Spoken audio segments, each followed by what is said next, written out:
2 நாட்களாக நீங்கள் கொடுத்த அன்பு தொல்லைக்கு மிக்க நன்றி. நான் இது தொல்லையாக கருதவில்லை, அன்பு தொல்லை தான். அது உங்களுடைய பணியை நீங்கள் சிறப்பாக செய்வீர்கள். ஆனாலும் உங்களுக்கு தேவையானவற்றை 2 நாட்களாக நான் சொல்ல முடியவில்லை. எல்லாம் நன்றாக போய்கொண்டிருக்கிறது. அதனாலே எல்லாவற்றிற்கும் ஒரு தீர்வு ஏற்படும். அந்த தீர்வு ஏற்படும் போது உங்களுக்கு தெரியாமல் இருக்காது. அதனாலே அந்த தீர்வு நிச்சயமாக எங்களுடைய கட்சிக்கும் நாட்டுக்கும் சரியான தீர்வாக இருக்கும்.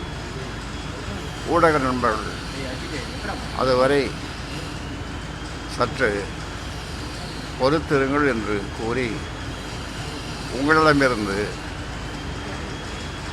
பிரியாக விடைபெறுகின்றேன். உங்களிடமிருந்து பிரியாக விடைபெறுகின்றேன். 2024 பாஜக கூட கூட்டணி நிலைப்பாடுல இல்ல அப்படின்றத லாஸ்ட் டைம் செய்தியாளர் சந்திப்போ சொல்லுங்க. இப்பவும் அதே நிலைப்பாட்டோட இருக்கீங்களா? அதை இப்ப சொல்ல முடியாது.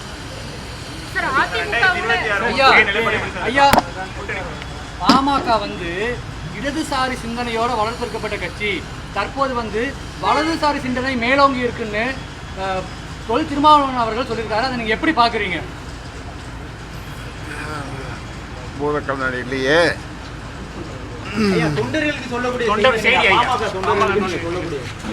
தொண்டர்கள் எப்பொழுதும் எந்நாளும்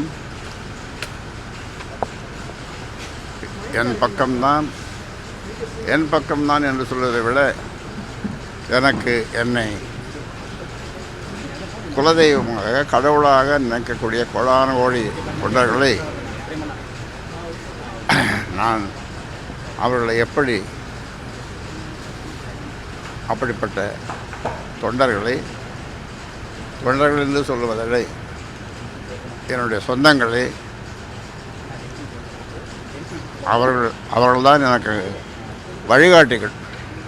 இந்த தொண்டர்கள் என்று நீங்கள் சொன்னீர்களே, அவர்கள்தான் எனக்கு எல்லா வகையிலும் வழிகாட்டிகள். அந்த வகையிலே அவருடைய நலத்துக்காக அவருடைய முன்னேற்றத்திற்காக நான் எதையும் செய்வேன். இதுபோல் பிளே ஸ்டோர் மற்றும் ஆப் ஸ்டோரில் இருந்து பாலிமர் செயலியை QR கோடு மூலம் பதிவிறக்கம் செய்யுங்கள். செய்திகளை உடனுக்குடன் பெறுங்கள்.